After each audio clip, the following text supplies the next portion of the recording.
जिस कांग्रेस ने आतंकवाद और अलगाववाद को अपने हित में पनपने दिया, मैं तो ये तो नहीं पूछूंगा कि कांग्रेस पार्टी को जन्म किसने दिया था। देश में गुलामी की मानसिकता को किसने बढ़ावा दिया।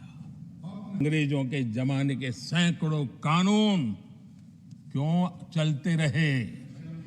राजपथ को कर्तव्य पथ बनने के लिए मोदी का इंतजार क्यों करना पड़ा। तो भारत का बजट शाम को 5 बजे इसलिए आता था क्योंकि ब्रिटिश पार्लियामेंट का सुबह शुरू होने का समय होता था। ये ब्रिटेन की पार्लियामेंट के समय के अनुकूल शाम 5 बजे बजट की परंपरा क्यों चलाए रखी थी आपने। कौन अंग्रेजों से इंस्पायर था। और फेडरलिज्म उस पर प्रवचन दे रही है आदरणीय सभापति जी। जिस कांग्रेस ने और भाषा के नाम पर देश को बांटने में कोई कसर नहीं छोड़ी। जिस कांग्रेस ने आतंकवाद और अलगाववाद को अपने हित में पनपने दिया, जिस कांग्रेस ने नॉर्थ ईस्ट को हिंसा, अलगाव और पिछड़ेपन में धकेल दिया, जिस कांग्रेस के राज में नक्सलवाद के लिए देश के लिए एक बहुत बड़ी चुनौती बनाकर के छोड़ दिया, जिस कांग्रेस ने देश की बहुत बड़ी जमीन दुश्मनों के हवाले कर दी, जिस कांग्रेस ने देश की सेनाओं का आधुनिकीकरण होने से रोक दिया, वो आज हमें राष्ट्रीय सुरक्षा और आंतरिक सुरक्षा के लिए भाषण दे रहे। जिस कांग्रेस ने आजादी के बाद से ही कंफ्यूज रही, उनको उद्योग जरूरी है कि खेती जरूरी है, उसी कंफ्यूजन में गुजारा किया। जो कांग्रेस तय नहीं कर पाई कि नेशनलाइजेशन करना है कि प्राइवेटाइजेशन करना है, उलझती रही। जो कांग्रेस 10 वर्ष में 12 नंबर से 11 नंबर पर आर्थिक व्यवस्था ले आ पाई, 10 साल में 12 से 11 नंबर। और आप 12 से 11 आने में बहुत मेहनत नहीं पड़ती है। जैसे जैसे आगे बढ़ते हैं तो मेहनत और बढ़ती है। हम 10 साल में 5 नंबर पे ले आए। और ये कांग्रेस हमें यहां आर्थिक नीतियों पर लंबे लंबे भाषण सुना रही है।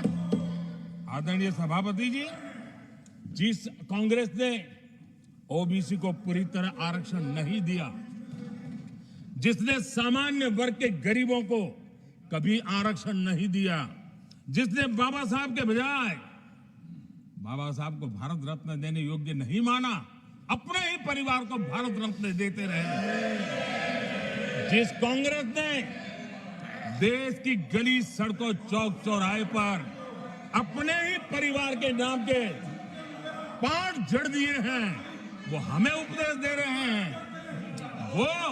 वो हमें सामाजिक न्याय पाठ पढ़ा रहे हैं। आदरणीय सभापति जी, जिस कांग्रेस के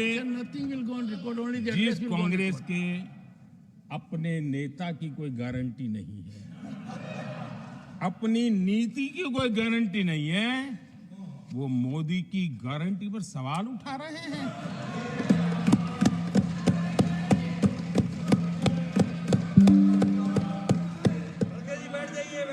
आदरणीय सभापति जी, आदरणीय सभापति जी, यहां एक शिकायत थी।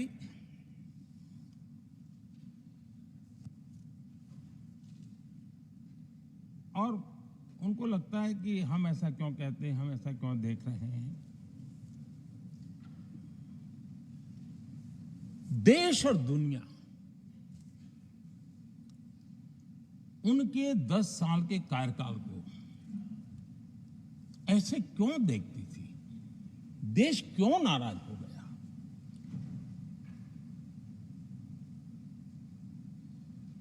इतना गुस्सा देश को क्यों आया?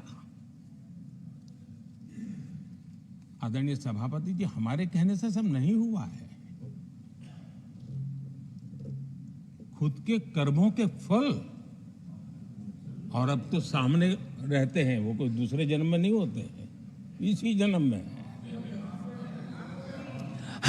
आदरणीय सभापति जी, कुछ हम किसी को बुरा नहीं कहते, हमें क्यों बुरा कहना चाहिए? जब उन्हीं को लोगों ने बहुत कुछ कहा हो तो मुझे क्या कहने की जरूरत है?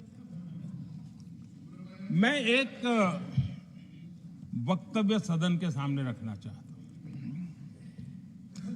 मैं पहला कोट पढ़ रहा हूं। सदस्यगण जानते हैं, ये कोटेशन है। सदस्यगण जानते हैं कि हमारी ग्रोथ धीमी हो गई है और फिस्कल डेफिसिट बढ़ गया है। महंगाई दर बीते 2 वर्षों से लगातार बढ़ रही है। करंट अकाउंट डेफिसिट हमारी उम्मीदों से कहीं अधिक हो चुका है। ये कोट मैंने पढ़ा। ये किसी भाजपा के नेता का कोट नहीं है, नहीं ये कोट मेरा है। आदरणीय सभापति जी, यूपीए सरकार के 10 साल पर तत्कालीन प्रधानमंत्री आदरणीय पीएम के रूप में रहे श्रीमान मनमोहन सिंह जी ने कहा था और खुद के कार्यकाल में कहा था। ये हालत थी, उन्होंने वर्णन किया था। आदरणीय सभापति जी, अब मैं दूसरा कोट पढ़ता हूं। देश में व्यापक गुस्सा है, पब्लिक ऑफिस के मिसयूज को लेकर भारी गुस्सा है। इंस्टीट्यूशंस का मिसयूज कैसे होता था, ये उस समय, ये भी मैंने नहीं करा, ये उस समय के प्रधानमंत्री पद पर डॉक्टर मनमोहन सिंह जी कह रहे थे। उस समय भ्रष्टाचार को लेकर पूरा देश सड़कों पर था, गली गली में आंदोलन चल रहे थे। अब मैं तीसरा कोट पढ़ूंगा।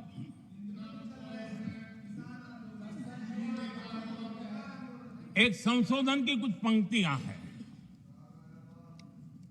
इसको भी आप सुनिए। टैक्स कलेक्शन में भ्रष्टाचार होता है, इसके लिए जीएसटी लाना चाहिए। राशन की योजना में लीकेज होती है, जिससे देश का गरीब सबसे अधिक पीड़ित है। इसको रोकने के लिए उपाय खोजने होंगे। सरकारी ठेके जैसे दिए जा रहे हैं, उस पर शक होता है। ये भी तत्कालीन प्रधानमंत्री आदरणीय मनमोहन सिंह जी ने कहा था। और उसके पहले और एक प्रधानमंत्री, उन्होंने ये कहा था कि दिल्ली से 1 रुपया जाता है, 15 पैसा पहुंचता है। सुधार, बीमारी का पता था, सुधार करने की तैयारी नहीं थी। और आज बातें तो बड़ी बड़ी की जा रही है। कांग्रेस के 10 साल का इतिहास देखिए। फ्रेजाइल 5 इकोनॉमी में दुनिया में कहा जाता था, मैंने दुनिया कहते फ्रेजाइल 5, पॉलिसी पैरालिसिस, ये तो उनकी पहचान बन गई थी। और हमारे 10 वर्ष टॉप 5 इकोनॉमी वाले।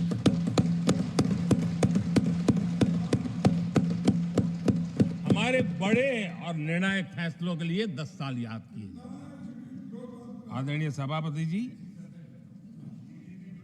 हम उस कठिन दौर से बहुत मेहनत करके, सोच समझ करके देश को संकटों से बाहर लाए हैं। ये देश ऐसे ही आशीर्वाद नहीं दे रहा है। आदरणीय सभापति जी, यहां सदन में अंग्रेजों को याद किया गया। Unbecoming conduct, please continue. No please please. आदरणीय सभापति जी, इस सदन में अंग्रेजों को याद किया गया। अब राजा महाराजाओं का तो अंग्रेजों के साथ गहरा नाता रहा था उस समय, तो अब मैं जरा पूछना चाहता हूं कि अंग्रेजों से कौन इंस्पायर्ड था। मैं तो ये तो नहीं पूछूंगा कि कांग्रेस पार्टी को जन्म किसने दिया था, ये तो मैं नहीं पूछूंगा। देश में गुलामी की मानसिकता को किसने बढ़ावा दिया? अगर आप अंग्रेजों से प्रभावित नहीं थे तो अंग्रेजों की बनाई दंड संहिता, पिनल कोड, आपने क्यों नहीं बदली? आदरणीय सभापति जी, अगर आप अंग्रेजों से प्रभावित नहीं थे तो आप अगर अंग्रेजों से प्रभावित नहीं थे तो लाल बत्ती कल्चर, ये लाल बत्ती कल्चर इतने दशकों बाद भी क्यों चलता है? अगर आप अंग्रेजों से प्रभावित नहीं थे तो भारत का बजट शाम को 5 बजे इसलिए आता था क्योंकि ब्रिटिश पार्लियामेंट का सुबह शुरू होने का समय होता था। ये ब्रिटेन की पार्लियामेंट के समय के अनुकूल शाम 5 बजे बजट की परंपरा क्यों चलाए रखी थी आपने? कौन अंग्रेजों से इंस्पायर था? अब आप अंग्रेजों से प्रेरित नहीं थे तो हमारी सेनाओं के चिन्हों पर आज भी गुलामी के प्रतीक अब तक क्यों बने हुए थे? हम एक के बाद एक हटा रहे हैं। अगर आप राजपथ को कर्तव्य पथ बनने के लिए मोदी का इंतजार क्यों करना?